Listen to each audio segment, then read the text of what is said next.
Hello and welcome to Licensing Professionals. In this video, we are looking at right-to-work checks in licensed premises. If you run a pub, bar, restaurant, takeaway, nightclub, hotel, late-night venue or any other licensed premises, this is something you need to take seriously. Right-to-work checks are not just an employment issue. They are a licensing issue. If illegal working is discovered at your premises license could be placed at serious risk. Illegal working can have serious consequences for licensed premises. It can lead to a civil penalty from the Home Office. It can lead to enforcement action. But importantly, it can also lead to a review of your premises license. At a licensing review, the licensing subcommittee can look at whether the premises is being properly managed. They can consider adding conditions, suspending the license, removing the DPS, or in serious cases, revoking the premises license. That is why right-to-work checks should be part of your everyday licensing compliance. Under the Licensing Act 2003, licensed premises must promote the 4 licensing objectives. One of those objectives is the prevention of crime and disorder. Illegal working can be treated as a crime and disorder concern. So if immigration enforcement finds illegal workers at a licensed premises, the matter may not stop with a civil penalty. It can become a licensing matter. That means the premises license holder, the DPS and the management of the premises may all come under scrutiny. Right-to-work checks are checks carried out by an employer to confirm that a person is legally allowed to work in the UK. The check must be completed before the person starts work. It is not enough to simply ask someone if they are allowed to work. You need to follow the correct process. That may involve checking documents, using an online share code, or using the employer checking service in certain cases. You must also make sure the person presenting the evidence is the same person who is applying for the work. And you must keep a proper record of the check. Before anyone starts work at your premises, the right-to-work check should be completed. You should confirm their identity. You should record the date the check was carried out. You should keep evidence of the check securely. And if the person has time-limited permission to work, you should diarize a follow-up check. The key point is this. The check should happen before employment begins. Not after the person has started. Not after the first shift. Not after immigration enforcement arrives. Before they start work. Right-to-work checks should apply to everyone carrying out work at the premises. That includes chefs, bar staff, waiting staff, kitchen porters, cleaners, managers, casual workers and trial shift workers. Do not assume someone is exempt because they are only helping out for a few hours. Do not assume someone is exempt because they are family. Do not assume someone is exempt because they were recommended by another member of staff. If someone is working in your premises, you need to be satisfied that they have the legal right to work. There are several common mistakes that can cause serious problems. One of the biggest is allowing someone to start work before the check has been completed. Another is relying on verbal assurances. For example, someone says, "Yes, I can work," and the business accepts that without proper evidence. Another common mistake is poor record keeping. Sometimes checks are done, but there is no clear record.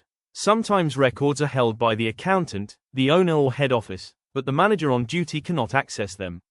That can become a major problem if immigration enforcement visits the premises. Licensed premises often rely on casual workers, trial shifts, temporary cover and last-minute staff. This is where problems can happen. A busy restaurant may bring someone in to help in the kitchen. A bar may use a casual worker for a weekend. A takeaway may ask a family member or friend to help during a busy period. But if that person is working, the business needs to be able to show that they had the right to work.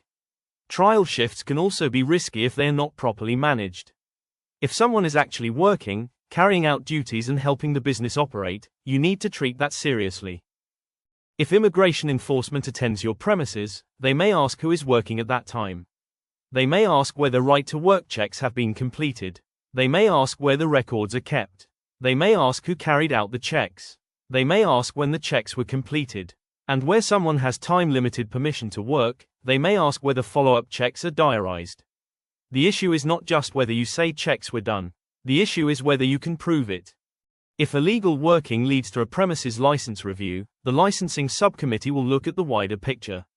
They may look at how the premises is managed. They may look at whether there was a proper right-to-work system in place. They may look at whether records were available. They may consider whether this was a one-off mistake or part of a wider pattern. They may also look at whether the license holder cooperated with the authorities. The key question for the committee is often this: can the premises be trusted to operate responsibly going forward? At a licensing hearing, the committee may ask some direct questions. Who was responsible for right-to-work checks? What checks were actually carried out? Where are the records? Were managers trained? Were staff files audited? What changed after the incident? And most importantly, why should the committee trust the premises going forward? A good answer is not just, "it will not happen again." A good answer is evidence-based. It shows a new policy, training, records, audits, management control and clear responsibility. At a premises license review, the licensing authority has several options. They may add new conditions to the license. They may suspend the license for a period of time. They may remove the DPS. They may reduce the hours or restrict certain licensable activities. In the most serious cases, they may revoke the premises license completely. Revocation means the premises loses its license. For a pub, bar, restaurant or late-night venue, that can be devastating. This is why right-to-work compliance must be taken seriously. Revocation becomes a greater risk where the concerns are serious, repeated or badly managed. For example, if there are multiple illegal workers, if there is no proper right-to-work system, if records are missing, if managers do not know who is responsible, if the business fails to cooperate, or if the committee has no confidence in the management of the premises. The committee will want to know whether the risk can be properly controlled. If they believe the risk cannot be controlled, the license is in danger. So, what does good right-to-work compliance look like? First, you should have a written right-to-work policy. This policy should explain who is responsible for checks, when checks must be done, how records are kept, and what happens if there is any doubt. You should use a checklist for every worker. You should audit staff files regularly. Records should be kept securely, but they should also be accessible when needed. Managers should be trained, and where someone has time-limited permission to work, follow-up checks should be diarized. Here are the practical steps I recommend. Audit your current staff files. Make sure every worker has a completed right-to-work check. Train your managers so they understand that nobody starts work until checks are complete. Check casual workers, trial shift workers and temporary staff. Make sure records are accessible. Diarize follow-up checks, and if you find gaps, fix them immediately. Do not wait for an enforcement visit. Do not wait for a licensing review. Take control now. Here is the key question every license holder should ask. If immigration enforcement walked into your premises today, could you prove that every person working there has the legal right to work? Could your manager access the records? Could you show when the checks were completed? Could you show who carried them out? Could you show that the checks happened before work started? If the answer is no, your business may be exposed. And if your business is exposed, your premises license may also be exposed. The worst time to think about right-to-work checks is after something has gone wrong. Do not wait for a raid. Do not wait for a civil penalty. Do not wait for a premises license review. Do not wait until you are standing in front of a licensing subcommittee trying to explain what happened. Right-to-work checks should be part of your normal license premises compliance. They protect your business, they protect your license, and they help show that your premises is being responsibly managed. If you operate a licensed premises and need help with right-to-work compliance, staff records, premises license reviews or hearing preparation, licensing professionals can help. We support pubs, bars, restaurants, takeaways, nightclubs and hospitality businesses with practical licensing compliance. The message is simple: get your checks right, keep your records in order, train your managers, and protect your premises license. Thank you for watching. For support, contact licensing professionals.